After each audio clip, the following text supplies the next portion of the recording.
वक्रतुंड महाकाय सूर्यकोटि समप्रभा कुरु मे देव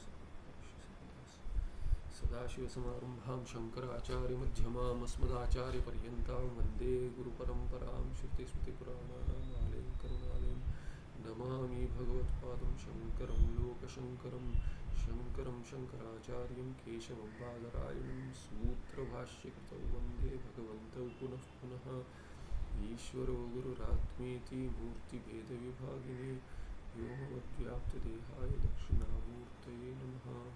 श्री चिद्घनगणेशाय नमो मह्यं सुखनित्यं सुप्रकाशं व्यापकं नामरूपयोः अधिष्ठानं बुद्ध्यबोध्यं बुद्धेर्दृक्यत्वनिर्मलमपारं सर्ववेदान्तवेद्यं प्रत्यक्परं महः तदेवाहं नमत्तोऽन्येति मे निश्चिता मतिः।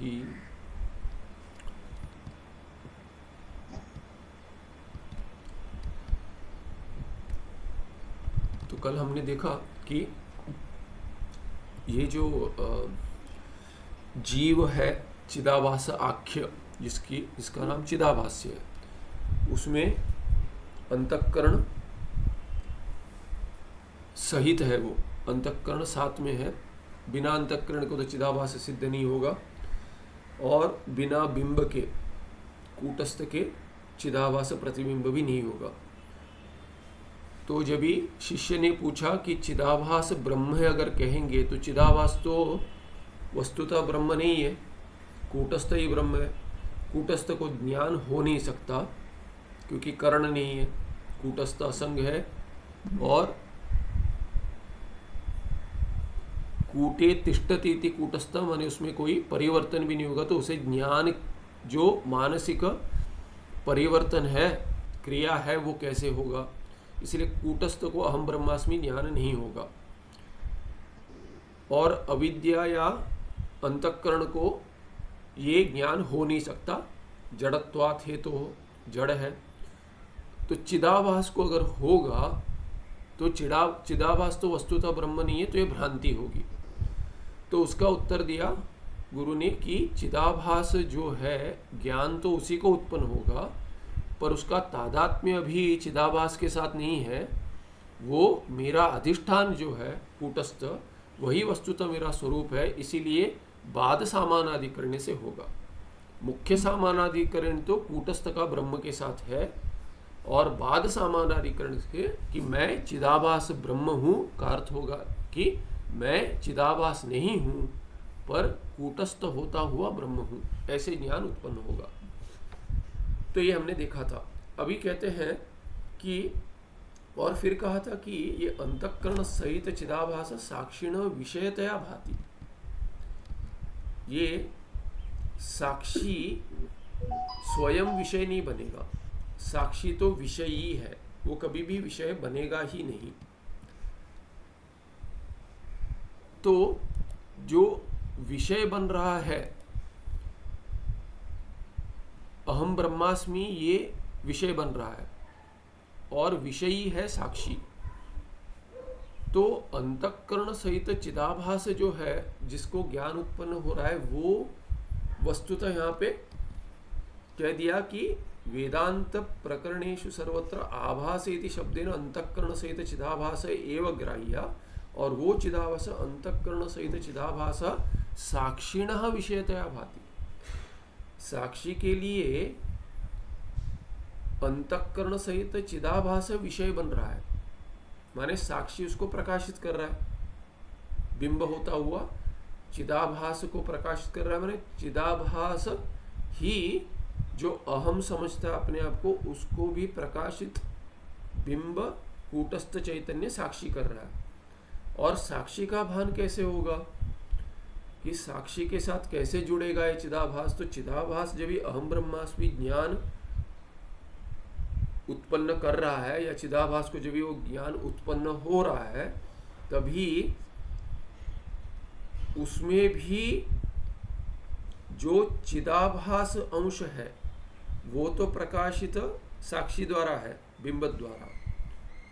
ज्ञान आकार वृत्ति जो है, वृत्ति में भी जो प्रकाश है वो जो क्या कहते हैं कि वृत्ति व्याप्ति, वो तो बन रही है, उससे अज्ञान हट जाएगा। और फिर जो फल व्याप्ति चाहिए घट घट ज्ञान पट ज्ञान के लिए, वो तो यहाँ नहीं चाहिए, क्योंकि साक्षी जो है, जो केवल बच जाएगा जब ही ज्ञान होगा बाद सामानाधिकरण से कि मैं चिदाभास ब्रह्म हूँ, माने मैं चिदाभास नहीं हूँ, मैं स्वयं प्रकाश साक्षी हूँ, साक्षी हूँ जो ब्रह्म हूँ, ऐसे जो ज्ञान होगा तभी उस साक्षी को विषय बना नहीं पाएगा चिदाभास। ज्ञान अंश में तो है, पर मैं चिदाभास नहीं हूँ, ऐसे जो ज्ञान उत्पन्न होगा, मैं साक्षी चैतन्य कूटस्थ हूँ, वही ब्रह्म है। माने मैं साक्षी चैतन्य कूटस्थ चैतन्य होता हुआ ब्रह्म हूँ, जो ऐसे ज्ञान उत्पन्न होगा तभी वो साक्षी विषय नहीं बन पाएगा। तो साक्षी तो स्वयं प्रकाशतया भाति, क्योंकि जो विषय कर रहा है चिदाभास जब भी अपने आप को कूटस्थ चैतन्य साक्षी समझ लेता है तभी वो विषयी बन जाता है, ना कि विषय। तो जो चिदाभास विषय बना था साक्षी का, जब भी उसे ज्ञान उत्पन्न होता है कि मैं तो विषय नहीं हूँ, विषयी साक्षी हूँ, मैं साक्ष्य नहीं हूँ। साक्ष्य, साक्षी का विषय साक्ष्य नहीं हूँ, किंतु मैं विषयी साक्षी हूँ, तो साक्ष्य भी नहीं रह जाएगा क्योंकि उसका बाद हो गया। तो साक्षी करके ज्ञान दे दिया, एक नाम दे दिया साक्षी, पर बिना साक्षी के बिना साक्ष्य के साक्षी ज्ञान जो हो रहा है साक्षी का, तो साक्षी ये नाम भी कोई नाम मात्र है। साक्षी माने क्या है? साक्ष्यमस्य अस्ति इति साक्षी, जिसको कुछ साक्ष्य है, दृश्य है, वो दृक् बनेगा। दृक् दृश्य विवेक में भी कैसे होता है कि दृष्टा या दृक् जो नाम देते हैं वो दृश्य को लेकर देते हैं। कुछ देखने होगा, सुनने होगा तो दृष्टा या श्रोता बनेगा। अभी चिदाभास जो विषय बन रहा है वो साक्ष्य है, साक्ष्य है तभी कूटस्थ चैतन्य साक्षी होगा। और चिदाभास को ज्ञान हो रहा है बाद सामानाधिकरण से कि मैं ब्रह्म हूँ, चिदाभास ब्रह्म हूँ, वो तो भ्रांति होगी। इसीलिए क्या है कि मैं चिदाभास हूँ, ब्रह्म हूँ, इसमें मुख्य सामानाधिकरण नहीं है। मैं चिदाभास नहीं हूँ किंतु मैं ब्रह्म हूँ, ऐसे जब ज्ञान होगा तो कूटस्थ चैतन्य ब्रह्म में हूँ, ऐसे मैं विषयी साक्षी होऊंगा, तभी साक्ष्य नहीं रह जाता। इसीलिए उसको साक्षी भी जो नाम देते हो नाम मात्र है, न दृष्टा है न श्रोता है। दृष्टा श्रोता सब दृश्य और श्रोतव्य विषय को लेकर दे देते, श्राव्य को लेकर। वैसे यहाँ साक्ष्य को लेकर साक्षी नाम दिया है। जब ही साक्ष्य क्या है, ये साक्षिणः विषयतया चिदाभास भाति, ऐसे जो उसके पहले वाले पंक्ति में कहा, वहाँ पे विषय होता हुआ चिदाभास जब ही बाद सामानाधिकरण से मैं चिदाभास नहीं हूँ किंतु ब्रह्म हूँ ऐसे जान लेता है, तभी साक्षी बनकर वो स्वयं प्रकाशतया भाति। चिदाभास नहीं रहता, वो विषय नहीं रहता, विषयी बन जाता है, साक्षी बन जाता है। और साक्ष्य भी कोई है नहीं, इसीलिए वो क्या है, वो साक्षी नाम मात्र है, वो तो ब्रह्म ही है, शुद्ध चैतन्य। इसीलिए उसको कोई फल व्याप्ति नहीं लगती, क्योंकि वो स्वयं प्रकाश है, उसको कोई भिन्न प्रकाश की आवश्यकता नहीं है। जैसे चिदाभास को थी, वैसे अब इस चिदाभास को, चिदाभास का बाद होने के बाद जो बिंब रूप में है उसका तो प्रकाश स्वयं प्रकाश है, वो तो स्वरूप से प्रकाश रूप है। चिदाभास सहित अंतःकरण वृत्तिया न साक्षी विषयी क्रियते। जो ब्रह्माकार वृत्ति बन रही है उसमें ब्रह्म साक्षी चैतन्य, कूटस्थ चैतन्य, वो विषय कभी बन ही नहीं पाता, क्योंकि जो विषय है वो जड़ है, जो चैतन्य है वो विषयी है, अजड़ है, वो चैतन्य अपने आप को विषय कभी नहीं बना पाएगा। वो तो ब्रह्माकार वृत्ति से जानना है कि मैं ब्रह्म हूँ, और ब्रह्म स्वयं होता हुआ ब्रह्म विषय कैसे बनेगा? नहीं बन सकता। इसीलिए क्या है, स्वयं प्रकाश है, माने कुछ विषय करने के लिए बचता नहीं है। जो सबको विषय करता है और सबको जड़ मिथ्या जान लेता है, अपने से भिन्न जो है वो सब मिथ्या है, और बाद सामान्यीकरण कर लेता है कि मुझसे भिन्न कुछ है ही नहीं वस्तुतः, वो जो है वही, जब ये अंतःकरण की वृत्ति भी चली जाएगी तो जो शुद्ध चैतन्य रहता है वो कभी विषय नहीं बन पाता है, और ना ही वो विषय ही होता है, क्योंकि उसके लिए विषय करने के लिए कुछ बचता नहीं है। ये स्पष्ट है? ठीक है, आगे चलते हैं। क्योंकि ये क्या है कि ये प्रक्रिया जहाँ तक जाती है वहीं तक जाती है, उससे अधिक आगे नहीं जा पाएगी। क्योंकि सब समझते हैं अरे ये ज्ञान उत्पन्न होगा, ज्ञान उत्पन्न होगा, अनुभव होगा। अनुभव होगा या ज्ञान होगा, अनुभव और ज्ञान पर्यायवाची शब्द है। ज्ञान होगा अपरोक्ष माने अनुभव होगा, अनुभव होगा माने ज्ञान से भिन्न कुछ नहीं होगा। अपरोक्ष ज्ञान ही अनुभव है, उसी को अनुभूति कहते हैं, क्योंकि उसका लक्षण है स्मृति भिन्न ज्ञानम अनुभव। स्मृति से भिन्न जो ज्ञान है, स्मृति भी ज्ञान है, स्मृति भी ज्ञान है, तो स्मृति से भिन्न जो ज्ञान है उसे अनुभव कहते हैं। तार्किक का लक्षण है, वेदांत तो उसका निराकरण नहीं करता। क्यों नहीं करता? क्योंकि वेदांती मानता है कि ये लक्षण ठीक है, स्मृति भी ज्ञान है और अनुभव भी ज्ञान ही है, पर अनुभव स्मृति रूप ज्ञान नहीं है, स्मृति से भिन्न रूप ज्ञान है, उसको अनुभव कहते हैं। तो अगर कोई सोचता है अनुभव को अगर अनुवाद कर लेता है अंग्रेजी में एक्सपीरियंस, अनुभव माने एक्सपीरियंस, तो क्या कहते हैं? एक्सपीरियंस और एक्सपीरियंसर और एक्सपीरियंस्ड, ये त्रिपुटी बन गई। तो सोच रहा है कि आत्मा का अनुभव होगा माने आत्मा का एक्सपीरियंस होगा, आत्मा विषय बन जाएगा, नहीं होगा। और यही सोचकर क्या कहते हैं, अनुभव ठीक नहीं है, ज्ञान है आत्मा का। अगर आत्मा का ज्ञान होगा तो आत्मा ज्ञान का विषय बनेगा, ऐसे सोच वो भी ठीक नहीं है। अनुभव में जो जो दोष दिखाते हैं कि अनुभव शब्द ठीक नहीं है, ये ज्ञान शब्द भी ठीक नहीं होगा। जिनके लिए अनुभव शब्द ठीक है उनके लिए ज्ञान शब्द ठीक है, जिनके लिए अनुभव शब्द ठीक नहीं है, ज्ञान शब्द ठीक है, उनको सोचना आवश्यक है। क्योंकि ज्ञा धातु जो है वो सकर्मक धातु है। अगर कहेंगे ज्ञान होगा तो किसका ज्ञान होगा? उसको विषय की अपेक्षा है, व्याकरण कर्म की अपेक्षा है। आत्मा का ज्ञान कह देंगे तो आत्मन ज्ञान ये कर्मणि षष्ठी है।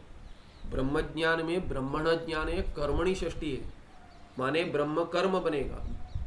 व्याकरण का कर्म माने कारक, और ब्रह्म आत्मा कारक कभी भी नहीं बन सकता, विषय कभी भी नहीं बन सकता। तो जो त्रुटि दिखाते हैं कि अनुभव शब्द ठीक नहीं है, उनको ये भी जानना चाहिए कि ज्ञान शब्द भी ठीक नहीं है। जितना दोष अनुभव शब्द में है उतना ही दोष ज्ञान शब्द में है। और अगर ज्ञान शब्द में आप दोष नहीं देखते, क्योंकि ये विषय नहीं बनता, फल व्याप्ति नहीं होती, ऐसे समझते हैं आत्मा का, आत्मा कभी भी विषय यह नहीं बनता, कर्म नहीं बनता, तो वही समझिए अनुभव में भी आत्मा कभी अनुभव का विषय नहीं बनता। तो जैसे दोष का निवारण आप ज्ञान शब्द में करते हो, वैसे ही अनुभव शब्द में कीजिए, दोनों में कोई अंतर नहीं है, वही अनुभव है, अपरोक्ष अनुभव। अपरोक्ष ज्ञान ही अपरोक्ष अनुभव है, उसमें कोई भिन्नता है ही नहीं। केवल इतना समझना है कि स्मृति नहीं है, रटना नहीं है, मैं ब्रह्मज्ञानी हूँ, अहम ब्रह्म अस्मि, अहम ब्रह्म अस्मि, रटना नहीं है। वो इसी प्रक्रिया से जाकर अंततोगत्वा जब भी आप अपने आप को किसी से भिन्न नहीं कर सकते, किसी को विषय नहीं बना सकते, ऐसे जब भी रह जाते हो, वही आत्मा है। जो अपने आप को हटा नहीं सकता वही आत्मा है। जितना भी हटाए, जैसे कल उदाहरण में देखा था, जपकर्ता को हटा देंगे आप, जपकर्ता के दृष्टा को हटा देंगे, उसके दृष्टा को हटा देंगे, ऐसे करते रहेंगे तो जो नहीं हटता, जो थक जाएंगे आप। जब भी नहीं ये कौन कर रहा है, उसके प्रश्न में थक जाएंगे, अरे ये कौन कर रहा है, उसको मैं देख रहा हूँ, वो कौन है, उसको हटा देंगे, फिर ये कौन है जो देख रहा है, ये जो समझ रहा है वो कौन है, उसको समझने का जो प्रयास करोगे तो वो विषय बन जाएगा, वो मेरा स्वरूप नहीं है। ये अहम कौन है, अहंकार है, भिन्न हो जाएगा। नहीं, अहम वृत्ति में ये चिदाभास है, भिन्न हो जाएगा। अच्छा, मैं साक्षी हूँ, तो इसका साक्षी को मैं जान रहा हूँ, तो साक्षी नहीं रहा, वो चिदाभास हो गया, भिन्न हो जाएगा। तो उसके द्वारा ही समझना है कि जो इसको समझ रहा है उसके ऊपर फिर विचार नहीं होगा, उसको विषय विचार होगा, पर विषय बनाकर विषय विचार नहीं होगा। उसके विषय में विचार होगा, पर उसको विषय बनाकर विषय विचार नहीं होगा। दोनों में अंतर है। आत्मा के बारे में आत्मा विषय सप्तमी, विषय सप्तमी को लेकर विचार होगा। आत्मा के विषय में आत्मनि विषये विचारः कर्तव्यः, न तो आत्मानं विषयम, आत्मानं विषयम ऐसे द्वितीया नहीं कर सकते। आत्मानं विषयम कृत्य विचारः न कर्तव्य, न संभवति अपि, संभव ही नहीं है। जो विचार का करता है वो अपने आप को विषय कभी नहीं बना पाएगा, माने कर्म नहीं बना पाएगा। उसके बारे में सप्तमी में विचार होगा, विषय सप्तमी, विषय बनाकर विचार होगा, पर साक्षात उसका वृत्ति में विषय नहीं बनेगा। ब्रह्माकार वृत्ति जो कहते हो ऐसे ही बनती है कि मैं और कुछ नहीं हूँ, ब्रह्म हूँ। उसमें जो ब्रह्माकार वृत्ति, for a lack of better word, उसको वृत्त्यात्मक ही होगा, उसमें वृत्ति होगी, पर उसमें फल व्याप्ति नहीं होती। इसीलिए मन से ही जाना जाएगा और मन से जाना नहीं जा सकता, ये दोनों का है श्रुति में। उसका अर्थ समझना चाहिए, विरुद्ध अर्थ नहीं है वहाँ पे। अगर नहीं समझेंगे तो विरुद्ध है, साक्षात विरोध है। मनसा अनुव्याप्तव्यम करके है, ये मनसा एवं अनुव्याप्तव्यम करके है, और यथोवाचो निवर्तन्ते अप्राप्य मनसा सह ऐसे भी श्रुति है। मन जिसको विषय नहीं करता ऐसे अर्थ है, और मन से ही प्राप्त होगा, क्योंकि वृत्ति तो अंतःकरण में बनेगी। समाधि में नहीं ज्ञान होगा, जहाँ वृत्ति शून्य हो जाती है वहाँ पे ज्ञान नहीं होगा, क्योंकि वृत्ति ही ज्ञान कराती है। समाधि में वृत्ति नहीं है, क्योंकि लक्षण क्या है समाधि का? योग, चित्तवृत्ति निरोध। योग माने समाधि, चित्तवृत्ति निरोध, ये सूत्र है। तो चित्तवृत्ति निरोध अगर मानते हो, वृत्ति का निरोध हो गया तो ज्ञान का निरोध हो गया। तो ज्ञान कैसे होगा? वृत्ति ज्ञानात्मक वृत्ति है, वृत्ति का स्वरूप है ज्ञान, ज्ञान का स्वरूप है वृत्ति। तो उसमें अगर आप समाधि में वृत्ति शून्य हो रही है तो ज्ञानाकर वृत्ति शून्य हो रही है, उसमें ज्ञान कैसे उत्पन्न होगा? ये कैसे थी? ज्ञान उत्पन्न हो गया तभी समाधि लग गई, ये संभव है। उसको हम उसका निराकरण नहीं करते। समाधि में विरोध नहीं है, पर समाधि से ज्ञान होगा, इसके लिए ज्ञान की प्रक्रिया आवश्यक नहीं है। बिना श्रवण के, बिना श्रुति के, वाक्य के ज्ञान होगा, महावाक्य के नहीं होगा। समाधि में ज्ञान नहीं होगा। ज्ञान के बाद समाधि लगे नहीं लगे, पर समाधि में तो ज्ञान नहीं होगा, और ज्ञान समाधि नहीं है, दोनों में भेद है। तो इतना समझना चाहिए कि विषय कभी नहीं बनेगा, पर विषय सप्तमी में है वो, कि उसके विषय में विचार करना चाहिए। वो स्वयं तो विषय नहीं बनेगा, और जब ही ब्रह्माकार वृत्ति बनती है, ब्रह्म विषय बनकर उसके बाद वृत्ति हट जाती है, या फल व्याप्ति की आवश्यकता नहीं है। वृत्ति होती है तभी भी फल व्याप्ति की अपेक्षा नहीं है, वो स्वयं प्रकाश है। यही कहा यहाँ पे, साक्षी तो स्वयं प्रकाशतया भाति, और इसीलिए उसके लिए फल व्याप्ति की अपेक्षा नहीं है। और चिदाभास सहित अंतःकरण वृत्तिया, अंतःकरण में जो वृत्ति हो रही है वो क्या है? चिदाभास के सहित है अंतःकरण। उसमें जो वृत्ति बन रही है वो चिदाभास स्वयं साक्षी द्वारा प्रकाशित है। चिदाभास फिर जाकर साक्षी को प्रकाशित नहीं कर पाएगा, माने न साक्षी विषयी क्रियते। उसका अर्थ क्या है कि वृत्ति के द्वारा साक्षी प्रकाशित नहीं होता, चिदाभास के द्वारा प्रकाशित नहीं होता। चिदाभास ही साक्षी द्वारा प्रकाशित है, और साक्षी तो स्वयं प्रकाश है। वो विषय कभी नहीं बनेगा, उसको प्रकाश की आवश्यकता नहीं है। आगे, घटादि बाह्य पदार्थ ज्ञानोत्पत्ति क्रमस्तु एवं, ये तो अभी कह दिया कि साक्षी स्वयं प्रकाश है स्वरूप से। अभी बाह्य प्रपंच भी ऐसे ही जाना जाता है क्या? नहीं। तो कहते घटादि बाह्य प्रपंच जो है, घटपटादि बाह्य प्रपंच जो है, उनके पदार्थों का ज्ञान, उन पदार्थों का ज्ञान कैसे होता है? ज्ञान का उत्पत्ति का क्रम है कि नहीं? यहाँ पे तो उत्तर दे दिया कि युगपद होता है। ये जो ज्ञान है अहम वृत्ति में साक्षी और चिदाभास का ज्ञान तो युगपद साथ में होता है, किंतु घटपट का ज्ञान कैसे होता है उसमें क्रम अपेक्षित है। और क्रम कैसा है वो बतला रहे। इंद्रियाणाम घटादि विषयी स, ये देखा है, हमने देखा है कि वृत्ति व्याप्ति फल व्याप्ति होती है, उसका विस्तार दे रहे अभी। इंद्रियाणाम घटादि विषयी ही सह संयोग दशायाम इंद्रिय द्वारा बहिर्निर्गत अंतःकरणम घटादि विषय समान आकारताम प्राप्नोति।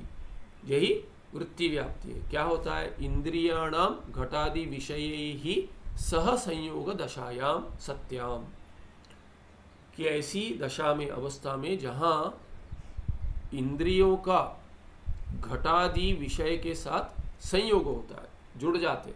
कैसे? इंद्रियां बाहर जाती है, इंद्रियां जब भी बाहर जाती हैं, इंद्रियों का घट से संयोग होता है। देखिए ये समझना चाहिए, इंद्रिय द्वारा बहिर्निर्गत अंतःकरण, अंतःकरण इंद्रियों के द्वारा बाहर जाता है, कहा है। अभी बहुत ग्रंथों में इसका विश्लेषण नहीं है, तो ये लोग ठीक से प्रक्रिया नहीं समझते। बहुत बड़े बड़े ग्रंथकार है, उन्होंने या तो प्रक्रिया ठीक से नहीं समझी है, या समझकर भी ये प्रक्रिया ठीक नहीं है करके मानते हैं। क्यों? क्योंकि वो विज्ञान, साइंस के साथ समन्वय करते हैं। क्योंकि साइंस कहता है कि प्रकाश जो है, घट देख रहे हैं, तो घट पर प्रकाश गिरकर वो प्रकाश आंखों में आता है, उसके बाद अंदर उसका चित्रण होता है इत्यादि, वो उल्टा होता है इत्यादि, ऐसे है। पर देखिए विज्ञान अपनी जगह ठीक है, उसमें कोई विरोध नहीं है, पर विज्ञान का विषय आत्मा है नहीं, उससे आप आत्मा को नहीं समझ पाएंगे। यहाँ पे तात्पर्य क्या है कि जैसे बचपन में कोई कथा द्वारा एक मोरल ऑफ द स्टोरी होता था कि कोई सीखना है आपको, तात्पर्य कुछ और है, कथा में तात्पर्य नहीं है।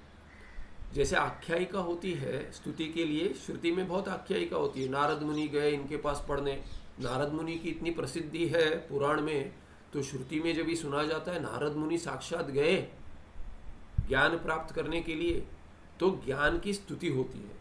सनत कुमार आदि इनके पास ज्ञान के लिए गए, तो ये आख्यायिका में तात्पर्य नहीं। अच्छा गए थे, कभी गए थे, नारद मुनि किस काल में थे, कितने वर्ष पहले थे, ये सब प्रश्न ठीक नहीं है, क्योंकि वह तात्पर्य उसमें नहीं है, तात्पर्य ज्ञान में है।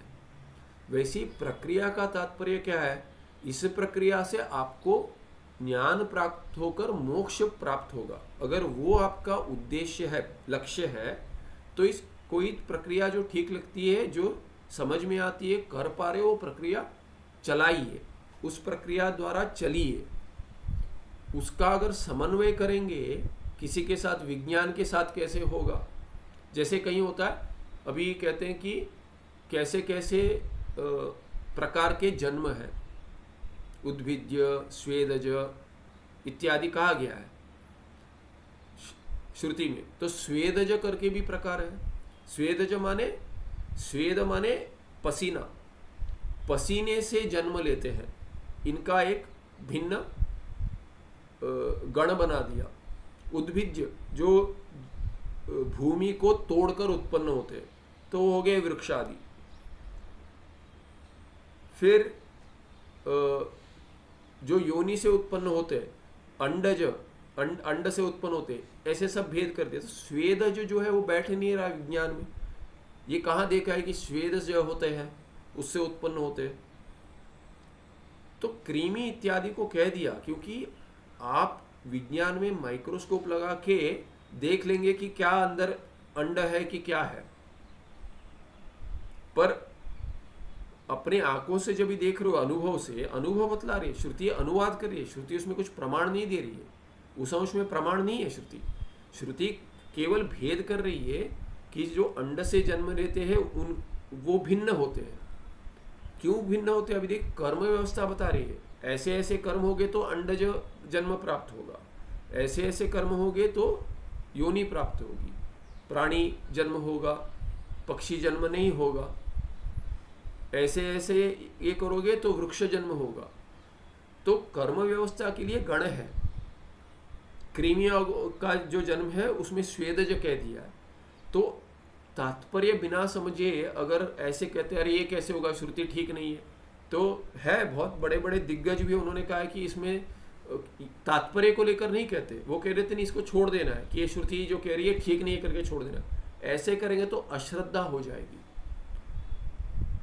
अगर समझेंगे ये श्रुति का विषय नहीं है, श्रुति केवल अनुवाद कर रही है।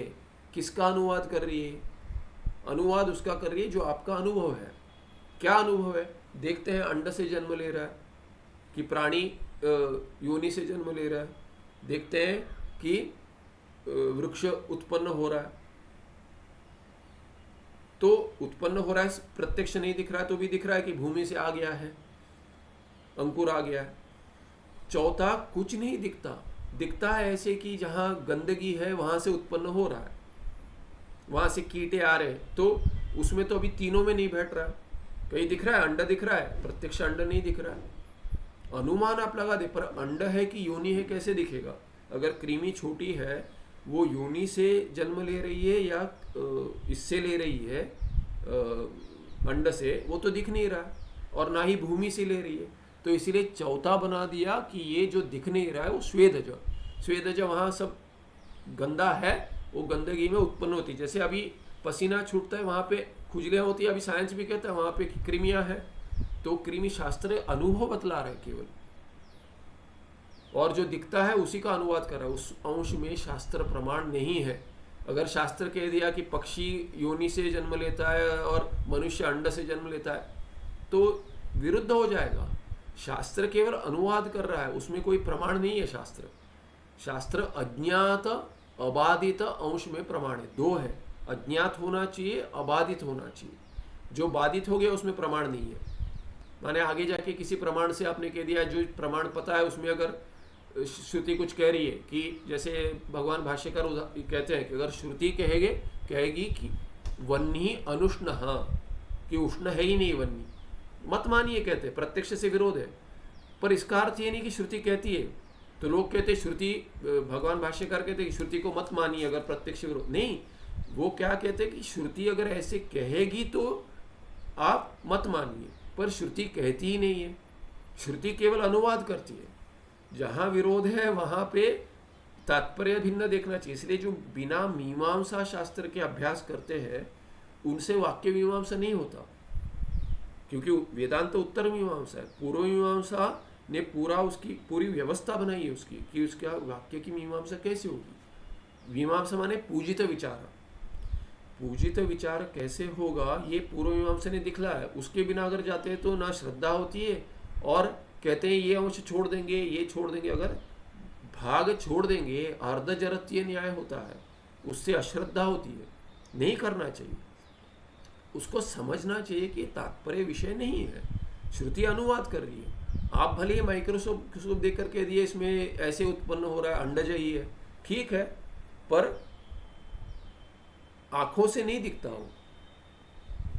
तो लोक में जो प्रत्यक्ष है उसका अनुवाद कर रही है। अभी ये क्यों बताया? क्योंकि यही आप हर प्रक्रिया में लगाओगे कि ये जब भी प्रक्रिया हो रही है कि इंद्रियां बाहर जाती है, इंद्रियां सूक्ष्म है, वो बाहर जाती है कि नहीं जाती है वो विषय नहीं है।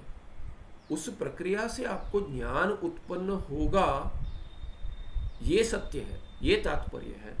तो अगर नहीं साइंस के साथ अगर समन्वय करेंगे न, साइंस वो चाहता है, साइंस नहीं कहता कि आप लाकर आपके फिलोसॉफी को मिक्स कर दो, साइंस नहीं मानता आप वो तो साइंस तो आपके एक भी अंश नहीं मानता आपके शास्त्र का। आप ही को कंपल्शन है कि जाके उधर साइंस के साथ समन्वय करो, उससे मोक्ष नहीं मिलेगा।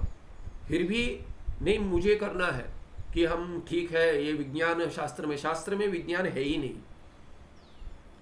वो आप सिद्ध कर देंगे मैथमेटिक्स से ये है, वो सब ठीक है, वो सब ठीक है, पर उसका विज्ञान तात्पर्य नहीं है, वो भी अनुवाद ही है, वो भी अनुवाद है, ऋषियों का अनुभव है, आपका नहीं होगा मेरा नहीं होगा, ऋषियों का अनुभव है। योग जब प्रत्यक्ष कहते हैं, उनको प्रत्यक्ष हो चुका है तो वो लिख देते हैं कहीं, तो या उनको कहीं शास्त्र ही श्रुति में आ गया तो वो दर्शन हो गया, उन्होंने वैसे के वैसे दे दिया, वो तात्पर्य विषय है ही नहीं श्रुति का, क्योंकि उसको विज्ञान ने जान लिया। कैसे जान लिया? यहाँ से चुरा के जाना करके आप सिद्ध कर लोगे, हाथ कुछ नहीं आएगा, वो नहीं मानेंगे। और अगर उन्होंने स्वयं रिसर्च किया है, ठीक है, माने वो जाना जा सकता है, तो श्रुति अनुवाद ही है। इसलिए जहाँ उसका तात्पर्य नहीं है और जहाँ समन्वय से कुछ नहीं मिलेगा, वहाँ समन्वय मत कीजिए। और अगर आप समन्वय इसके लिए कर रहे हो क्योंकि आप में संशय है, आपको संशय है कि ये ठीक है वो ठीक है, तब कीजिए, होगा नहीं पर प्रयास कीजिए। तब क्या है कि ऐसा नहीं होना चाहिए कि आप केवल श्रुति में प्रश्न उठा रहे हो, कहते नहीं ये श्रुति कहती है ये क्यों ठीक है, तो ऐसे भी प्रश्न उठाइए, विज्ञान कहता है ये क्यों ठीक है। अगर विज्ञान कह रहा है ये ऐसा है, किसी ने रिसर्च किया, उसको आगे जाकर आपने देखा है, उसको भी ये ठीक नहीं है, नहीं ऐसा होना चाहिए, आइंस्टाइन भी गलत सिद्ध हुए हैं, तो उसमें भी प्रश्न उठाइए कि अगर वो कहते हैं कि नहीं consciousness is a result of the conglomerate parts of the bodies coming together, you प्रश्न उठाइए, सिद्ध कीजिए। ये क्योंकि ये चर्चा में अभी आया था इसीलिए बतला रहा हूँ, क्योंकि ये साधक भी इस प्रश्न से माने पीड़ित होते हैं कि विज्ञान तो ऐसे कहता है, पर विज्ञान का वो चैतन्य विषय नहीं है, अभी तक उनको पता नहीं चैतन्य है क्या, ये चैतन्य क्या, मन क्या है, वही अभी निर्णय नहीं कर पाए। क्योंकि साइकोलॉजी कोई मानते हैं, कोई नहीं मानते, कोई तो साइकोलॉजी है, ये क्या साइकोलॉजी इज नॉट साइंस कहते हैं, क्योंकि उसमें ऐसे करेंगे तो ऐसा होगा, ऐसे लेबोरेटरी में सिद्ध नहीं होता ना, अंतःकरण को लेकर लेबोरेटरी में सिद्ध नहीं हो रहा है। तो वस्तुतः शुद्ध जो प्योरिस्ट है, प्योर साइंटिस्ट, वो नहीं मानेगा कि साइकोलॉजी का कुछ रिजल्ट मिल रहा है, कि क्योंकि वो सिद्ध नहीं हो रहा है, वो तो शुगर पिल से भी हो जाएगा कहेगा। तो सिद्ध जहाँ नहीं हो पा रहा है वहाँ साइंस नहीं मानेगा, तो उनमें ही भेद है। तो जो अंतःकरण तक नहीं पहुँचे हैं वो चैतन्य तक कैसे पहुँचेंगे, ये भी प्रश्न आपको उठाना चाहिए। अगर आप शास्त्र में प्रश्न उठाए वहाँ पे उठाइए, क्योंकि क्या होता है कि फिर अगर कहेंगे कि अगर शरीर के भाग जुड़कर अगर चैतन्य उत्पन्न होता है, ये तो चार्वाक भी कहता है, चार्वाक भी यही कहता है। जब चार्वाक को कह दिया कि शरीर अगर शरीर है तो एक अंग काट दिया, कोई चैतन्य तभी भी रहता है, मर जाना चाहिए, चैतन्य फिर भी रहता है ना। शरीर अगर मैं शरीर हूँ तो एक अंग कट गया तो कोई कहता है मैं अभी आय नहीं हूँ, अहम का थोड़ा अंश चला गया, मैं संपूर्ण नहीं हूँ, ऐसा कहता है क्या? नहीं, मैं हूँ, अंग कट गया तो भी मैं हूँ, अंग काम नहीं कर रहा है तो भी मैं हूँ। तो फिर वो कहता है सब जुड़कर हो जाएगा, सब अगर जुड़कर अगर हो जाएगा, एक एक अंग जुड़कर अगर हो जाएगा, तो भी एक अंग अगर टूट गया तो भी अहम में कुछ कमी होनी चाहिए, नहीं होती। और अगर सब जुड़कर भी हो गया तो शरीर तो मरने के बाद वो तो पड़ा ही है, जुड़ा हुआ ही है, तो उसमें चैतन्य क्यों उत्पन्न नहीं हो रहा? यही विज्ञान को भी आप पूछिए कि अगर सभी जुड़कर अगर चैतन्य उत्पन्न होता है, what you call as life, जिस पर आप चिंतन कर रहे हैं, तो शरीर जुड़ने के बाद अगर उत्पन्न होता है तो मरा हुआ शरीर भी जुड़ा हुआ ही है, उसमें क्यों उत्पन्न नहीं होता चैतन्य? तो कुछ और विचार करना है वहां पे कि देन तो नहीं, वो प्राण चले गए, अरे प्राण चले गए, व्हाट इज लाइफ? तो कहते हो कि धड़कन बंद हो गई और ब्रेन डेड कहेंगे, क्यों हो गया? ब्रेन डेड माने भी वहां पे भी क्या है कि केमिकल रिएक्शन ही है। डॉक्टर जी कहेंगे कि वो सोडियम पोटेशियम पंप है, कि सेल लेवल पर, सेल्यूलर लेवल पे सोडियम पोटेशियम पंप है, क्या है कि केमिकल ही हो रहा है, मेम्ब्रेन में केमिकल जा रहे हैं, तो वही है, उसी से ही ईसीजी बनेगा, तो कहेंगे उसी से ही कहेंगे कि द हार्ट इज बीटिंग, तो यही एक एक सेल पे हो रहा है। ब्रेन में भी उसी से ईजी निकालेंगे, तो ब्रेन डेड कह देंगे। तो ये केमिकल रिएक्शन हो रहा है इसीलिए, तो क्यों बंद हो गया उस पर चिंता कीजिए, क्यों हो गया, क्यों नहीं काम कर रहा है, क्यों मर गया। सो वहाँ वो चिंतन नहीं करेंगे, वहाँ मान लेंगे कि जो विज्ञान कह रहा है ठीक है। पर अगर आपको मोक्ष तात्पर्य आपका, तो आपको लक्ष्य है, तो आपको दोनों जगह वो प्रश्न उठाने हैं, एक ही जगह नहीं चलेगा। तब जाकर आप समन्वय कर पाएंगे, या छोड़ देंगे कि नहीं हो पाएगा, मुझसे गलती हो गई, या तो कर लेंगे अच्छा है, पर अपने संशय का निवारण होना आवश्यक है। संशय के साथ तो ज्ञान स्थिर नहीं होगा। इसीलिए जो ये प्रक्रिया बतला रहे उसमें you have to take it with a pinch of salt, कि इसको अगर समन्वय करेंगे कि वहाँ, तो वहाँ पे भी प्रश्न उठाइए कि कैसे उसका आकार समझ में आता है, कितने दूर है, कैसे समझ में आता है। अगर आँख के अंदर अगर बन रहा है तो चित्र और विषय में वस्तुतः वहाँ पे घट है या घट का चित्र है, उसमें भेद कैसे करेंगे? भेद हो जाता है, देखते ही हो जाता है। कहीं कहीं इतना अच्छा 3D पेंटिंग होता है, विचार करना पड़ता है, पर देख के ही पता चल जाता है कभी कभी कि ये चित्र है, घट नहीं है। तो वो कैसे पता चलता है? तो शास्त्र कहता है कि आपकी इंद्रियां वहाँ जाती है, उसका आकार वैसे बनता है, इसीलिए आपको पता चल जाता है, आपको टेक्सचर पता चल जाता है देखकर, बिना हाथ लगाए टेक्सचर पता चलता है कि ये घट किसका बना है। बहुत बार नहीं पता चलता, पर बहुत तो यहाँ पता चलता है, स्मूथ सरफेस है कि रफ है, मैट फिनिश है, ये देखकर पता चलता है। कैसे? क्योंकि अंदर 2D इमेज नहीं बन रहा है, वो बाहर जा रहा है, वो और आकार बन रहा है, ऐसी प्रक्रिया है।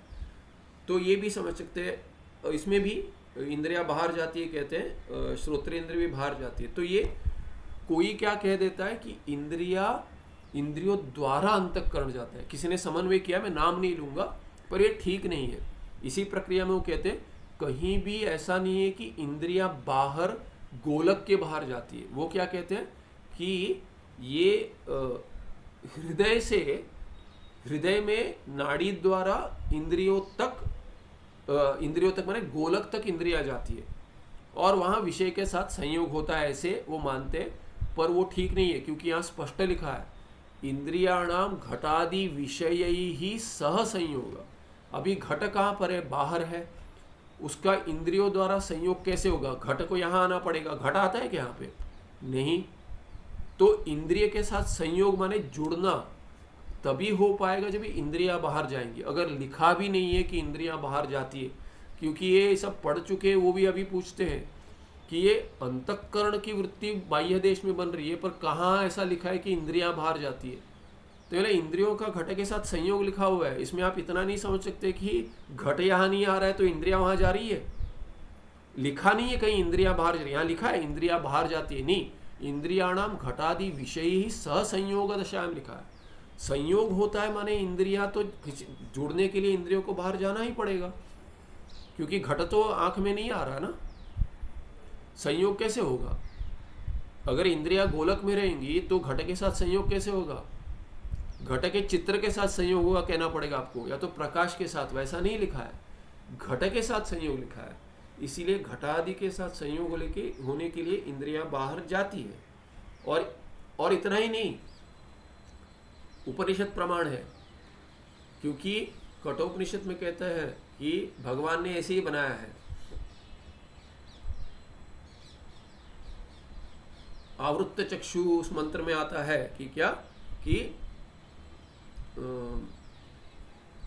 परांची खानी। अभी कल ही स्मरण कर रहा था, बोले परांची के, धन्यवाद। परांची खानी व्यतृण स्वयंभू, परांची माने बाहर ही जाती है। परांची खानी तो बाहर, गोलक बाहर की ओर है। अगर गोलक बाहर की ओर है, इंद्रियां बाहर जाएंगी, अंदर नहीं जाएंगी। इंद्रियां तो गोलक के अंदर है, परांची कह दिया तो बाहर की ओर करके दे दिया, बाहर की ओर मन। और अगर अंदर की ओर रहेंगी तो बाहर दृश्य कैसे होगा? ठीक है, ये अधिक कह रहा हूं क्योंकि प्रक्रिया चलती है तो ये प्रश्न आता है, और पहले कह देने से वो प्रश्न आशा करते हैं कि नहीं आएगा। इंद्रियाणाम घटादि विषय सही संयोग दशायाम, इंद्रिय द्वारा इंद्रिय द्वारा लिखा हुआ है, इंद्रिय के द्वारा। तो लोग सोचते हैं कि इंद्रिय के द्वारा अंतःकरण ही बाहर जाता है, पर संयोग होता है, इससे सिद्ध होता है कि इंद्रियां बाहर जा रही है, उसके द्वारा वो देखिए कैसे है कि विषय इंद्रियों को खींचती है, इंद्रियां बाहर जाती है, इंद्रियां अंतःकरण को खींचती है, अंतःकरण बाहर जाता है, अंतःकरण बुद्धि का आकार ले लेता है, वृत्ति बन जाती है, उसको प्रकाशित करता है। और चैतन्य सभी जगह है, पर अंतःकरण के साथ जुड़कर है प्रमाता, इसलिए प्रमाता भी बाहर जाता है।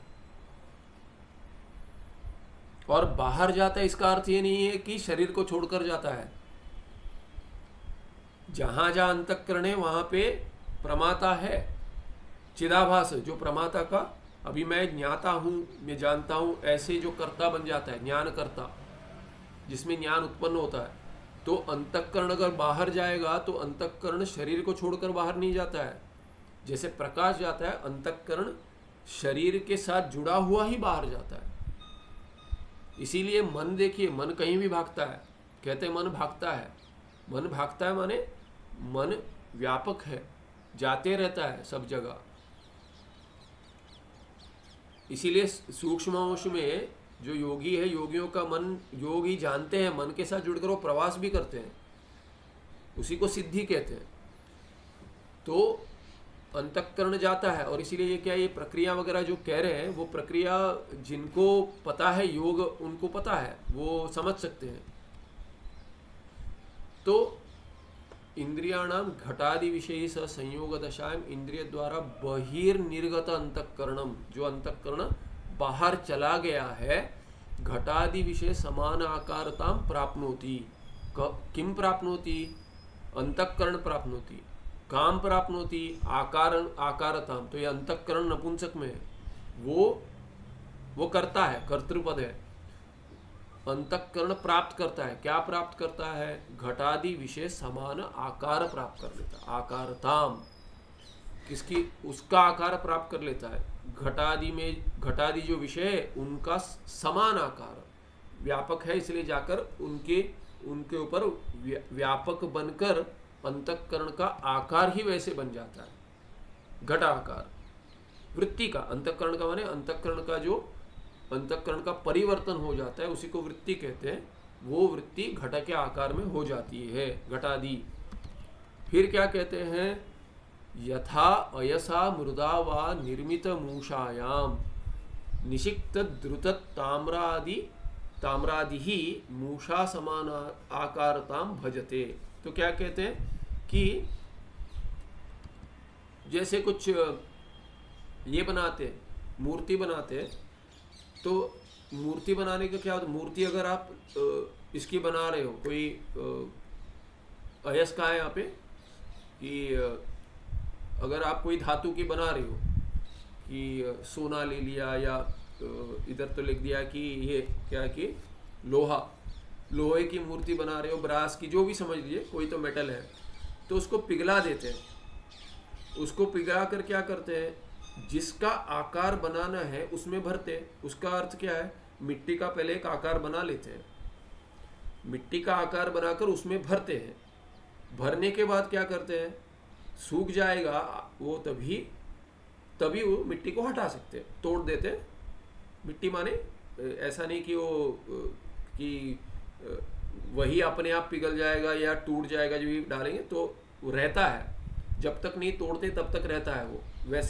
वैसे मिट्टी लेते हैं। तो ये कहते हैं मृदा वा, ऐसा मृदा वा, या मिट्टी का भी बना ले, निर्मित मूषा, कुछ मूर्ति बनाए हैं, उसमें क्या है? निषिक्त द्रुत ताम्रादि।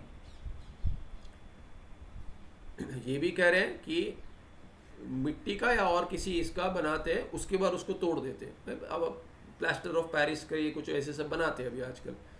तो उसमें जो द्रुत ताम्रादि, जो पिघला हुआ ताम्र इत्यादि, वो मूषा समान आकारता भजते, मूर्ति का आकार ले लेता है। वो मूर्ति का उसमें भर दिया तो मूर्ति का आकार लेता है। एवं वैसे ही क्या होता है? एवं अंतःकरण वृत्तिरपि घटादि समान आकारताम भजते। वैसे ही अंतःकरण क्या कर लेता है? वो घट के बाहर से, लेकिन अंदर से नहीं, बाहर से कर लेता है। या फिर ये इसमें ऐसे समझिए कि निषिक्त कह दिया, इसको ऐसे भी समझ सकते हैं कि पहले मिट्टी का बना देते हैं, पर उसमें भरते नहीं है। क्या करते हैं? मिट्टी का बना देते हैं, उसके ऊपर डाल देते हैं। मिट्टी का तो लोहे का बनाते हैं। तो जैसे वो कहते हैं ना कि ये सोना है, नहीं सोना नहीं, क्या बोलते हैं, वो कहते हैं केवल ऊपर से सोना है, अंदर अंदर से सोना नहीं है वो। तो पीतल के ऊपर सोना डाल देते हैं, तो बोलते हैं कि गोल्ड कोटिंग है केवल। अगर पूरा गोल्ड होता तो बहुत महंगा होता, तो गोल्ड कोटेड कह देते हैं। तो उसमें ये समझिए, क्योंकि ये अंतःकरण बाहर से वृत्ति करता है, ऐसे समझिए कि लोहे का बना दिया, उसके ऊपर सोना डाल दिया। तो सोना, पिघला हुआ सोना कैसे वो उसका आकार लेता है, मूर्ति का आकार लेता है, अंदर से नहीं, बाहर से कर रहे हैं। बाहर से बनाए थे, अंदर से तो लोहा ही रहेगा, पर बाहर से उसका आकार ले लेता है। वैसे ही ये अंतःकरण घटाकार, पटाकार इत्यादि ले लेता है। एवं अंतःकरण वृत्तिरपि घटादि समान आकारताम भजते, इयं च वृत्तिश्चैतन्याभास सहिता एव जायते। ये प्रक्रिया है। और ये वृत्ति जो बनती है, तो वृत्ति कहाँ बन रही है? अंतःकरण में। अंतःकरण में चिदाभास है, तो वृत्ति में भी चिदाभास होगा ही होगा। यदि सोचिए कि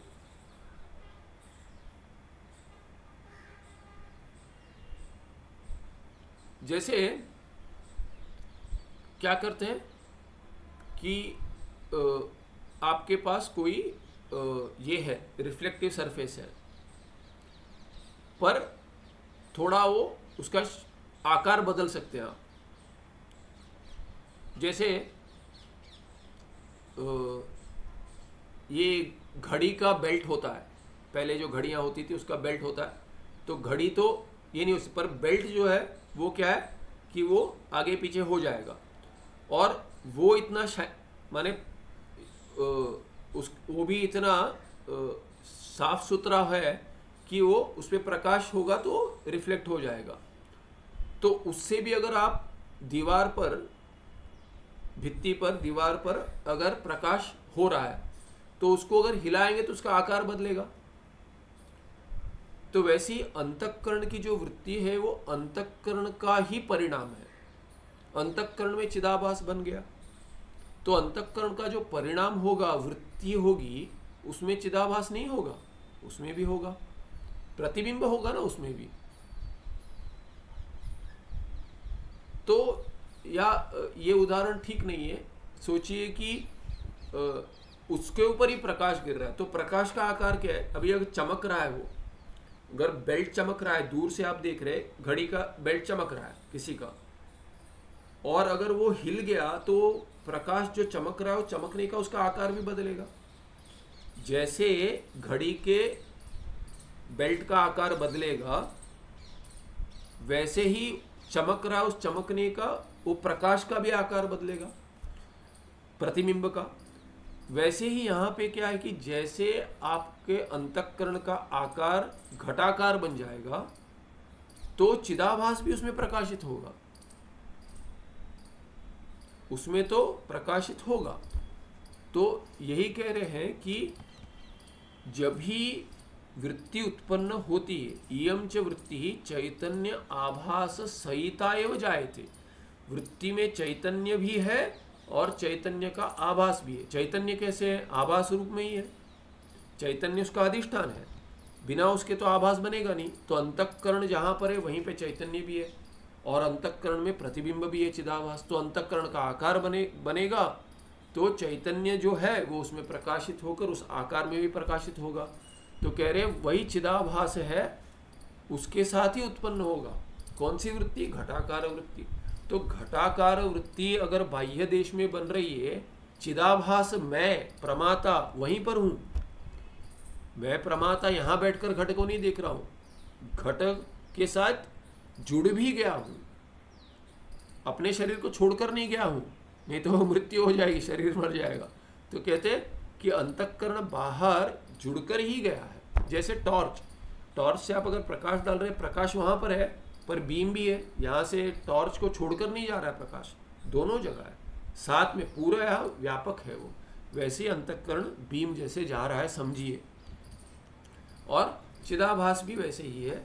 इयं च वृत्तिश्चैतन्याभास सहिता एव जायते, न आभासम विना उदेति। बिना आभास के तो वृत्ति वैसे ही जड़ उत्पन्न नहीं होगी, उत्पन्न हो रही है चिदाभास सहित ही हो रही है, उत्पन्न होते होते हुए प्रकाश हो रहा है। वृत्ति ही अंतःकरण से परिणाम, और वृत्ति क्या है? अंतःकरण का परिणाम है। अंतःकरण परिणाम से वृत्ति रीति संज्ञा, ये केवल नाम है। वृत्ति क्या नाम है? अंतःकरण के परिणाम को एक नाम दिया है, अंतःकरण ही है वो। अंतःकरण का परिणाम क्या अंतःकरण नहीं होगा? अंतःकरण ही होगा। तो वृत्ति क्या है? वस्तुतः वृत्ति अंतःकरण ही है, उसके परिणाम को एक नाम दे दिया वृत्ति करके। संज्ञा माने केवल नाम है। अंतःकरण ही सत्वगुण कार्यत्वात् स्वच्छम, स्वच्छ है अंतःकरण। क्यों? सत्वगुण का कार्य प्राधान्य न, अंतःकरण सत्व का कार्य है, तत्वबोध इत्यादि में आता है। अतः तत्र चैतन्य आभास हो जायते, तो अंतःकरण में तो चैतन्य का आभास होगा, जो पहले देखा है चिदाभास। तो उसी वृत्ति जो परिणाम होगा, अंतःकरण वृत्ति कहते हैं, उसमें वो भी स्वच्छ ही है, इसलिए उसमें भी आभास होगा। तथा वृत्तिरपि स्वच्छ अंतःकरण कार्यत्वात्, कार्य माने परिणाम। अंतःकरण की वृत्ति भी क्या है? स्वच्छ अंतःकरण का ही परिणाम है। इसीलिए क्या होगा? तत्रापि, तत्र कुत्र वृत्तौ, उसी वृत्ति में भी चैतन्य का आभास आएगा, चैतन्य आभासो जायते। उत्पद्यमाना सा वृत्ति ही साभासक अंतःकरणाद एव उत्पद्यते। और जो वृत्ति उत्पद्यमाना सानच है, उत्पन्न होते हुए ही, होती हुई वृत्ति, उत्पन्न होती हुई वृत्ति आभास अंतःकरण के साथ ही उत्पन्न होती है, बिना उसके उत्पन्न नहीं होती, होते हुए उसमें अंतःकरण की वृत्ति बन। जैसे ये कह दिया कि शरीर बनाकर अनुप्रवेश श्रुति कहती है कि जीव के रूप में अनेन जीवात्मना अनुप्रविश्य। तो अनुप्रवेश क्या है? तो भगवान भाष्यकार वहाँ पे चिंता कर निर्णय लेते हैं कि ये अनुप्रवेश क्या है? आभास होना। और आभास कहते होते हैं क्या होता है? शरीर उत्पन्न होते होते अंतःकरण जुड़ गया, तो अंतःकरण जुड़ते जुड़ते उसमें आभास बन जाता है, वही प्रवेश है, भिन्न कोई प्रवेश नहीं उसमें। शरीर बनाकर उसके बाद हुआ ऐसा नहीं है। अंतःकरण उत्पन्न हुआ, अंतःकरण शरीर उत्पन्न हुआ, अंतःकरण उसके साथ जुड़ गया, वही प्रवेश है, क्योंकि वो अंतःकरण आभास सहित ही है। वही यहाँ कह दिया, जो वृत्ति भी बनती है उसमें आभास है। अतोपि अंतःकरण अतोपि कारण वृत्ति साभास विशिष्टा एव उदेति। तो इसीलिए ये भी कारण है कि क्योंकि उत्पन्न होते होते अंतःकरण उसमें है, अंतःकरण में चिदाभास है, इसलिए अंतःकरण के वृत्ति में भी चिदाभास है। ये हो गया 200 अंक। आगे कहते हैं 201 में चैतन्यमेव अज्ञान से आश्रय विशेष। अभी कहते हैं कि कौन विषय है इसका, किसका? घटपट आदि जब भी देख रहे हैं तो कौन विषय बन रहा है, वस्तुतः कौन विषय बन रहा है? तो कहते हैं चैतन्येव अज्ञान से आश्रय विशेष। घटादि तो घट का ये चैतन्य, अज्ञान का विषय चैतन्य ही है, और आश्रय भी चैतन्य। विषय है माने क्या? कर्म नहीं, कर्म नहीं बन पाएगा। कर्म जैसे कि कर्म है, विषय बनता है माने ये विषय सप्तमी में समझिए, और फिर द्वितीया हो नहीं पाएगा, कर्म बन नहीं पाएगा, पर विषय क्या? वही है, वस्तुतः विषय वही है, पर विषय बन नहीं पाता। और कहाँ बन पाता है? जहाँ चैतन्य, शुद्ध चैतन्य किसी के साथ अवच्छिन्न हो गया, देश उपाधि हो गई, काल उपाधि होगी, घट उपाधि होगी, पट उपाधि के साथ हो गया, तो उपाधि के साथ विषय बन रहा है, उपाधि के साथ विषय बनेगा। जैसे चिदाभास विषय बनता है, पर चैतन्य ही है, चिदाभास भी चैतन्य का प्रतिबिंब है, तो प्रतिबिंब के रूप में विषय बन रहा है, अवच्छिन्न रूप उपाधि के रूप में विषय बन रहा है। शुद्ध तो विषय नहीं बन पाए, शुद्ध तो साक्षी है, साक्षी कभी साक्ष्य नहीं होगा, ये समझना चाहिए। हाँ, विषय बनेगा इसका अर्थ ये नहीं है, पहले कह दिया चैतन्य विषय नहीं बनेगा, मैंने कह दिया तो आप कहेंगे अभी क्यों विषय कह रहे हैं? तो ये समझना चाहिए कि उपाधि के साथ विषय बनेगा। चैतन्यमेव अज्ञान से आश्रय विशेष घटादि ही विषय तमो गुण कार्यत्वात् स्वरूपतः जड़। कहते घटादि क्या है? घटादि विषय क्या है? ये सत्व का कार्य नहीं है, अंतःकरण सत्व का कार्य है, पर तमस गुण का, तमोगुण का, तमस जो है उसका कार्य है। स्थूल प्रपंच घटादि, इसलिए वो जड़ है। तस्मात् अज्ञानम तत्कार्यम आवरणम च जड़े घटादि विषये अस्ति इति आहु केचन। तो क्या कहते हैं, इसीलिए क्या है कि कोई कहते हैं, केचित माने कोई कहते हैं, ग्रंथकार करे कोई मानते हैं। क्या मानते हैं? इसीलिए क्योंकि ये तमोगुण का कार्य है घटादि विषय और जड़ है, इसीलिए अज्ञान तत्कार्यम आवरणम च, अज्ञान और उसका कार्य, क्या कार्य? आवरणम, जो उसको आवृत कर देता है, फिर ढक देता है, वो क्या है? जड़े घटादि विषय अस्ति इति आहु केचन। क्या है? अज्ञान भी है और अज्ञान का कार्य आवरण भी कहाँ पर है? घटादि विषय में। क्यों? क्योंकि वो तमोगुण का कार्य है। तमस क्या है? अज्ञान रूप तमस है, तमस का कार्य है। तमस क्या है? अज्ञान है। अज्ञान वहां होगा, तमस का कार्य हो तो अज्ञान होगा, और अज्ञान का कार्य क्या है? आवरण में। जहाँ कारण होगा, हेतु होगा, वहां पे उसका फल भी होगा, आवरण उसका फल है, तो कार्य कर देता है। तदिदम आपात रमणीयम, तो कहते हैं कि ये ठीक नहीं है, विचार करना चाहिए। कहते हैं आपात रमण आ गया तो ये ठीक है, चलिए इसके क्या विचार करना चाहिए? विचार दृष्टिया तु, इसीलिए जो विचार करेंगे, विचार दृष्टिया तु चैतन्य एवं अज्ञान प्रयुक्त आवरणे स्तः। वस्तुतः वो क्या विषय में नहीं है, आवरण किस पर है? घट पे आवरण नहीं है, घट में अविद्या, घट में अविद्या है कहते। क्यों? कोई कहते, केचित माने ये नहीं मानते, सिद्धांति नहीं मानते। सिद्धांति कह रहा है कि कोई कहता है पर वो ठीक नहीं है। क्यों ठीक नहीं है?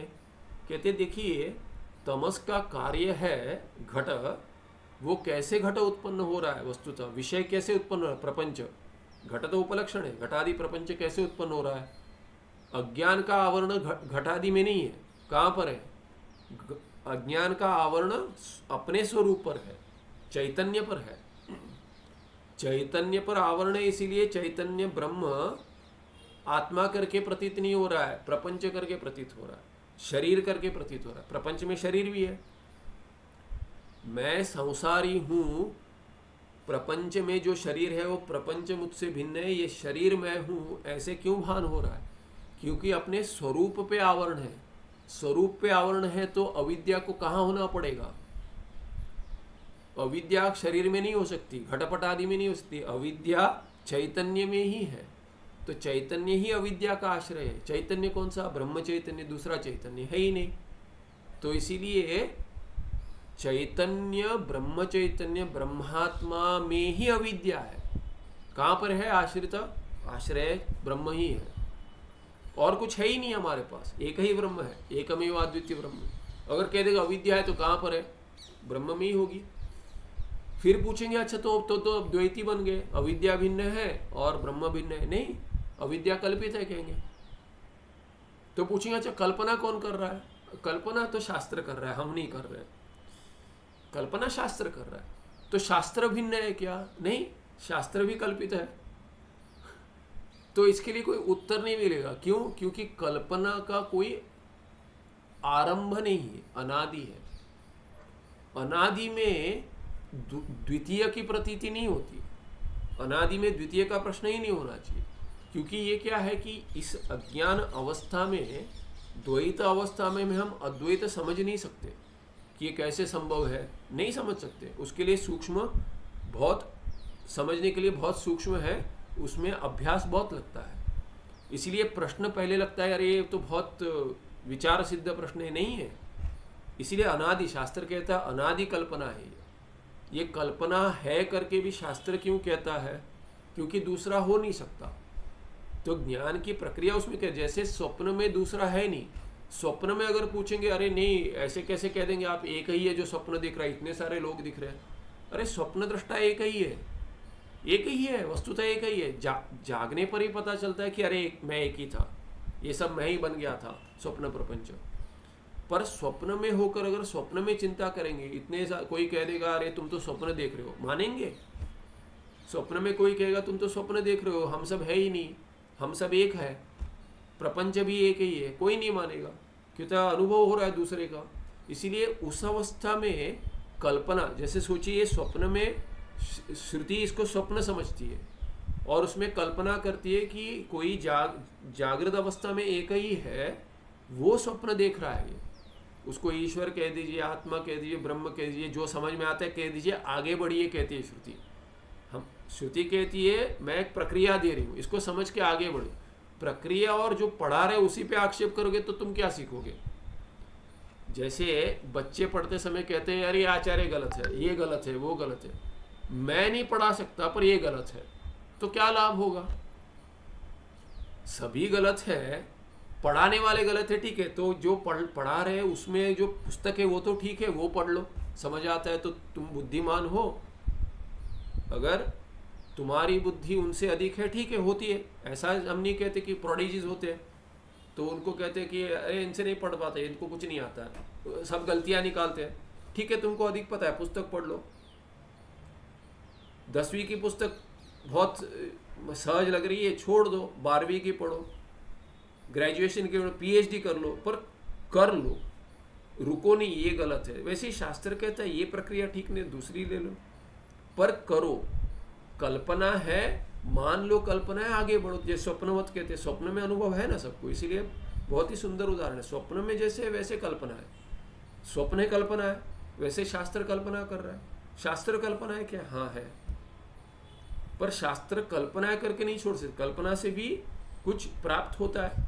जैसे अनुभव होता है कि स्वप्ने में कुछ देख लिया, उससे कुछ लाभ हो गया, जागृत अवस्था में होता है, तो शास्त्र में वो भी उदाहरण देते हैं। तो वैसे ही क्या है कि यहाँ पे विचार दृष्टिया तो चैतन्य व अज्ञान तत्प्रयुक्त आवरणे स्तः, ये द्वितीय कुछ नहीं है, चैतन्य में ही है, घटपट आदि में नहीं होगा, चैतन्य में ही होगा। और ये अज्ञान कुछ भिन्न नहीं है, कल्पित है, इसीलिए उससे कल्पित से वस्तु को कोई हानि नहीं होती। अगर कोई कल्पना कर देगा यहाँ ये है, वहाँ पे कुछ हानि नहीं होती। बच्चे खेल में कल्पना करते हैं, बच्ची लेके जाती, माता पिता कहती कि इसमें चाय है, पियो आप, वो कल्पना करते, उसमें चाय वस्तुतः नहीं, उससे कुछ होगा नहीं, पीते हैं, उसके साथ खेलते हैं। तो श्रुति आपके साथ खेल रही है कि हाँ प्रपंच है, अनुवाद करके, हाँ उसमें है, हाँ है, चाय है, उसमें प्रपंच है। कहाँ पर है? ब्रह्म में ही है। अविद्या कल्पित है, अविद्या कहाँ है? प्रपंच में नहीं है, जो जो जिसको दिख रहा है उसी में है, ब्रह्म में है। पर उससे हानि हो जाएगा तो नहीं होगी, नहीं होगी। अभी अगर बच्ची के साथ पिता खेल रहे हैं और बच्ची आके बोले मैंने चाय बनाई, आप पिए, है नहीं उसमें, मैंने बनाई है, पी लीजिए, तो वो पीते हैं। पत्नी आकर कहती है क्या? माता आकर कहती है आपने तो चाय पी ली, बच्ची ने बना दी, मैं चाय नहीं दूंगी, नहीं कहती है, चाय बनाती है। तो वस्तुतः चाय नहीं पिए, वस्तुतः हानि नहीं होगी, द्वैत होगा ही नहीं, अद्वैत हानि नहीं है, क्योंकि दूसरा है ही नहीं, ग्रहण कुछ किया ही नहीं। चाय जैसे दूसरा है, ग्रहण नहीं किया, वैसे ये ग्रहण नहीं किया। अज्ञान कल्पित है, उससे कल्पित वस्तु से आश्रय की हानि नहीं होती।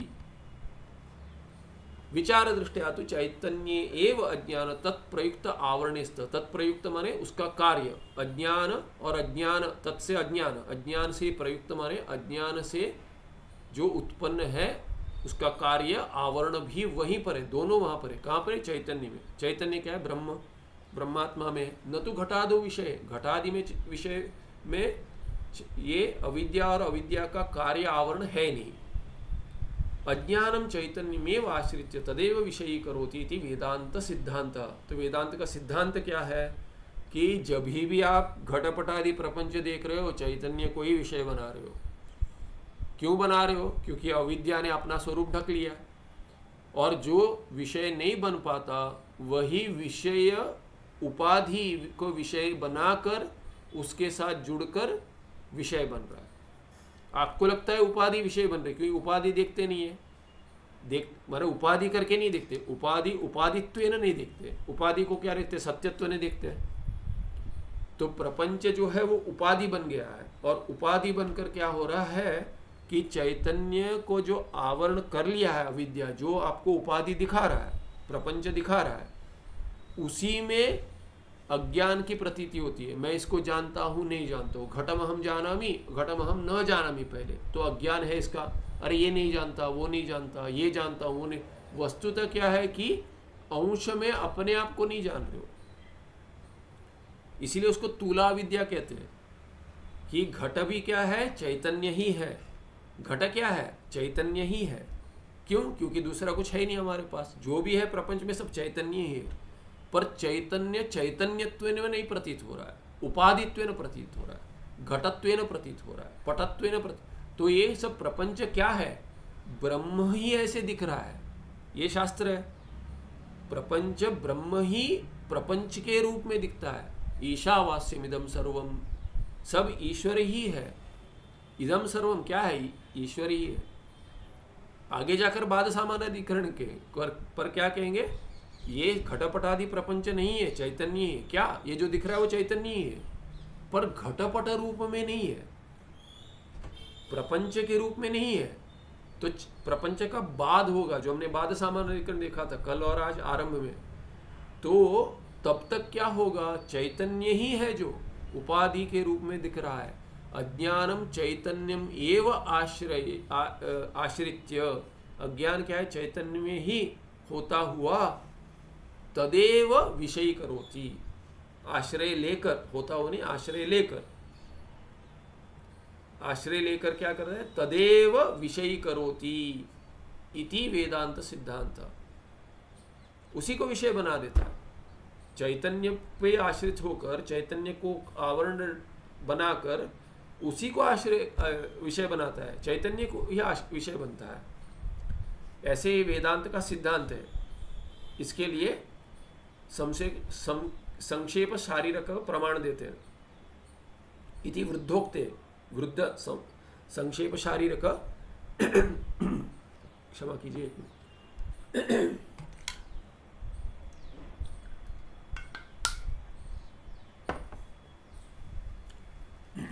संक्षेप शारीरक क्या है, ये ब्रह्म सूत्र जो है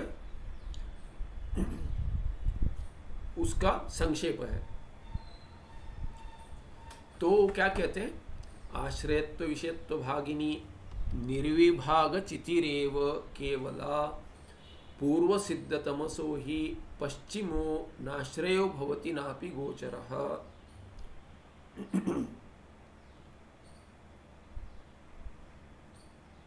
कहते हैं भवति क्या, आश्रयत्व विषयत्व भागिनी, आश्रयत्व और विषय ये उसके भाग बन जाते हैं। दो, आश्रयत्व भी है किसका, चितिरेव, चिति माने चैतन्य, चिति स्त्रीलिंग में, चित, चिति, चैतन्य, चिद, ये सब कहते हैं। चिद चित एक ही है, और चिति स्त्रीलिंग है, और चैतन्य नपुंसक है, एक ही अर्थ है।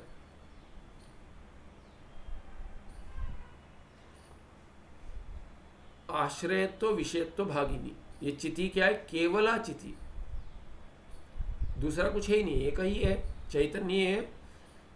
और वही क्या है, निर्विभाग, निर्विभाग चिति है। कैसी चिति है, चैतन्य कैसा है, भाग कभी हुआ ही नहीं है। बिना भाग हुए क्या हुआ भाग बिना हुए भी क्या है कि आश्रयत्व के भाग है और विषयत्व के भाग है।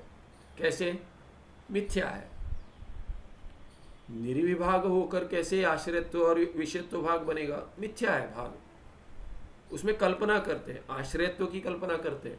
चैतन्य आश्रय कभी बन ही नहीं सकता, किसके लिए बनेगा, वस्तुतः चैतन्य दूसरा होगा तो आश्रय बनेगा, दूसरा है ही नहीं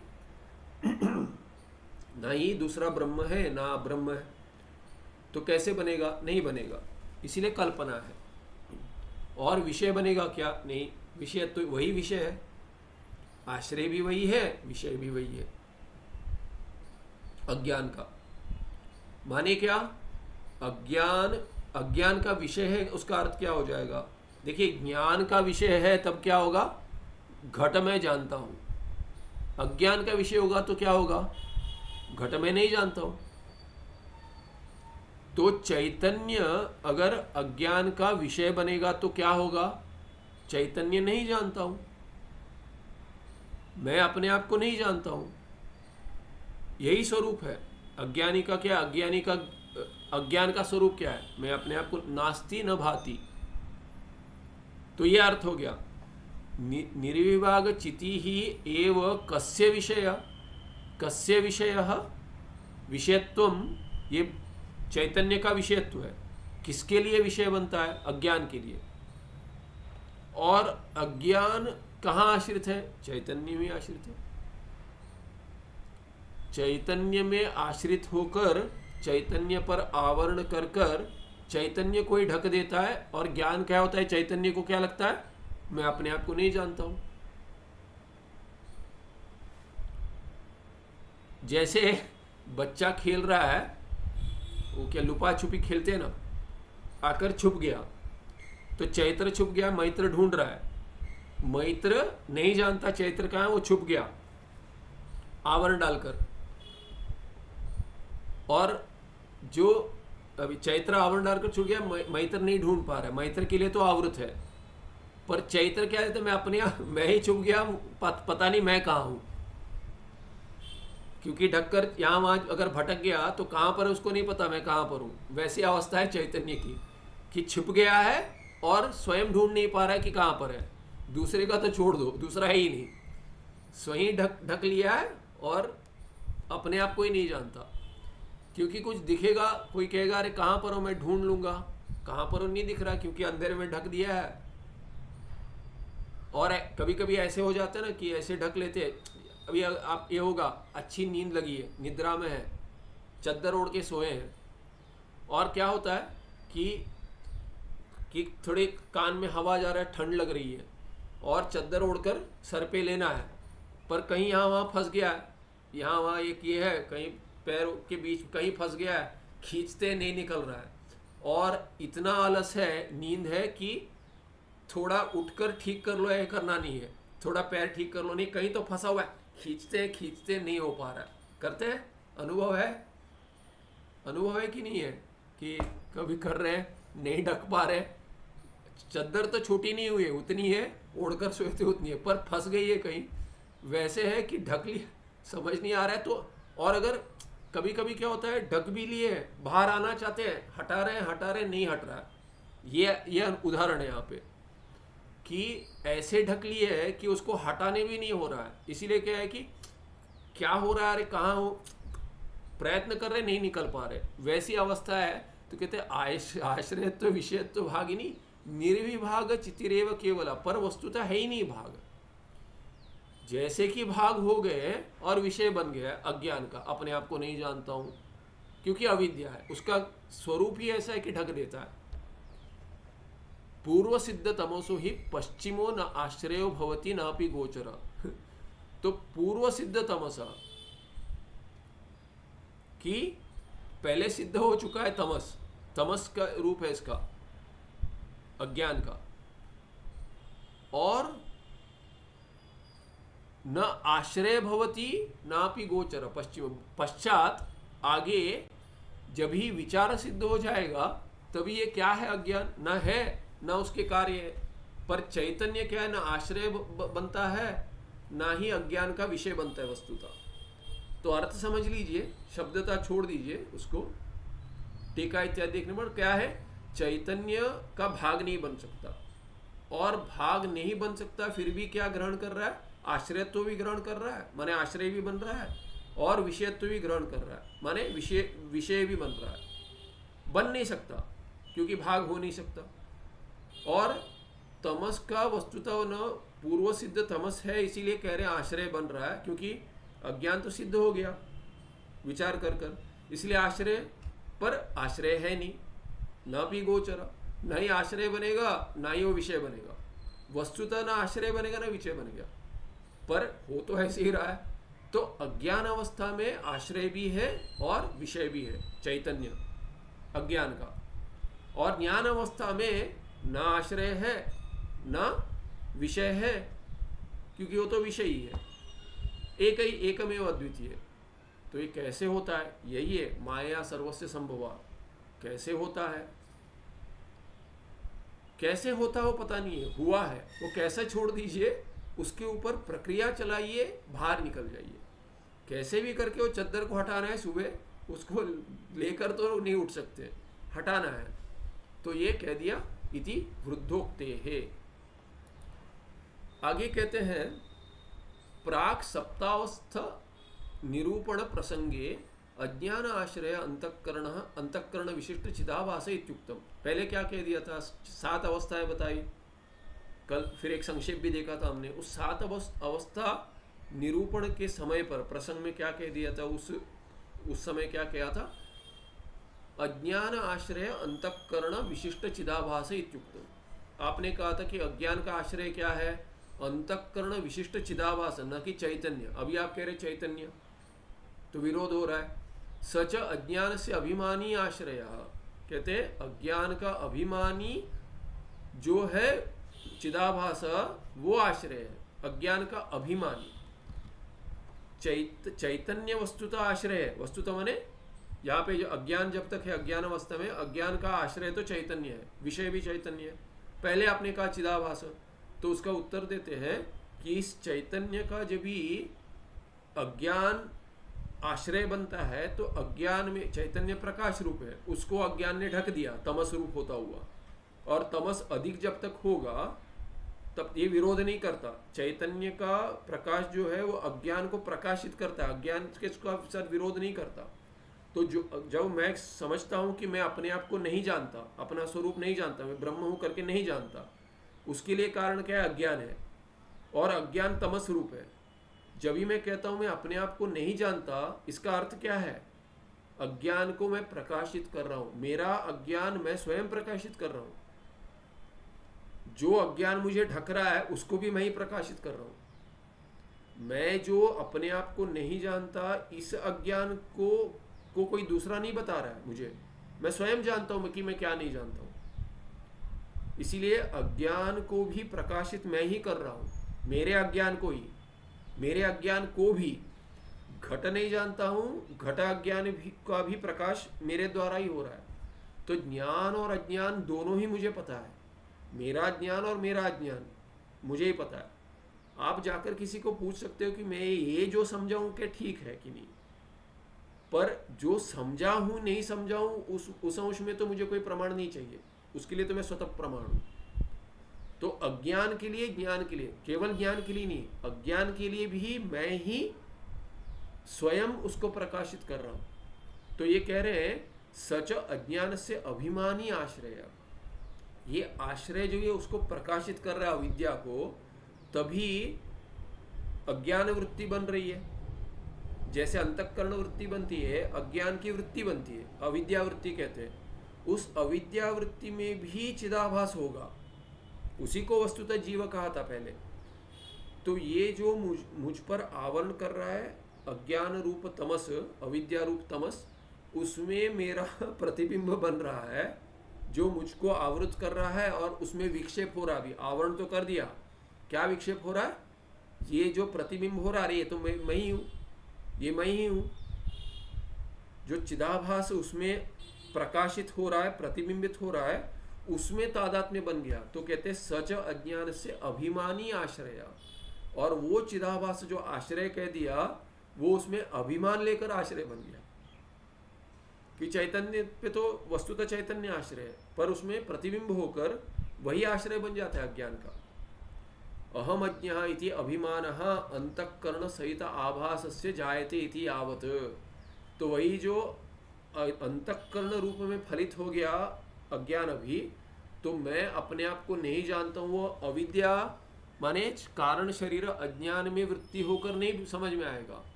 अंतःकरण जब भी आएगा, अंतःकरण में ही वो वृत्ति बनेगी कि मैं अपने आप को नहीं जानता। तादात्म्य तो अज्ञान में बन जाएगा, पर उसका फल पता चलेगा अंतःकरण में, जब भी बुद्धि काम कर रही है, अरे मैं अपने आप को नहीं जानता, तो ये फलित हो गया। वस्तुतः चैतन्य अज्ञान का आश्रय है, पर अंतःकरण में जो अज्ञान वृत्ति बनती है कि मैं अपने आप को नहीं जानता, हम अज्ञा, ये अंतःकरण में बनेगी। जब ये अंतःकरण में सूक्ष्म शरीर जो कार्य है, कारण शरीर का अविद्या का कार्य है, वहाँ पे इति अभिमानी, मैं नहीं जानता अपने आप को, मैं अज्ञा हूँ, ऐसे जो अंतःकरण की वृत्ति बन रही है, वहाँ पे इति अभिमान अंतःकरण सहित आभासस्य जायते इति यावत्। वो वहाँ पे भी आभास है, जैसे वृत्ति में घटाकार वृत्ति में जैसे आभास है चिदाभास, वैसे ही अहम अज्ञा ऐसे अंतःकरण वृत्ति में भी आभास है। तस्माद आभास अज्ञान से आश्रय इति उच्यते। इसीलिए वहाँ पे अपने आप को नहीं जानता हूँ, घट नहीं जानता हूँ, पट नहीं जानता हूँ, वो तो अंतःकरण जब भी माने जागृत अवस्था में होगा जब भी अंतःकरण खुल गया, या स्वप्नावस्था में जहाँ अंतःकरण अव्यक्त नहीं है, व्यक्त है, इसीलिए उसको आश्रय कह दिया। पर वस्तुतः आश्रय तो चैतन्य ही है। तो ये कहते मुख्य आश्रयस्तु चैतन्यम एव, चैतन्य ही वस्तुतः आश्रय और विषय है। चिदाभास को कह दिया, गौण कह दिया, क्योंकि वहाँ पे मैं अज्ञ हूँ ऐसे वृत्ति वहाँ होती है, ना कि अज्ञान, केवल अज्ञान सुषुप्ति अवस्था में। सुषुप्ति अवस्था में मैं अपने आप को नहीं जानता करके वृत्ति नहीं होती, माने अंतःकरण वृत्ति नहीं होती। मैं अपने आप को नहीं जानता, वहाँ पे भी मैं कुछ नहीं जानता था, ऐसे सुषुप्ति का ही जागकर ये कह देता है कि मैं अपने आप को नहीं जानता था, कहता है, अपने आप को नहीं जानता हूँ नहीं कहता है।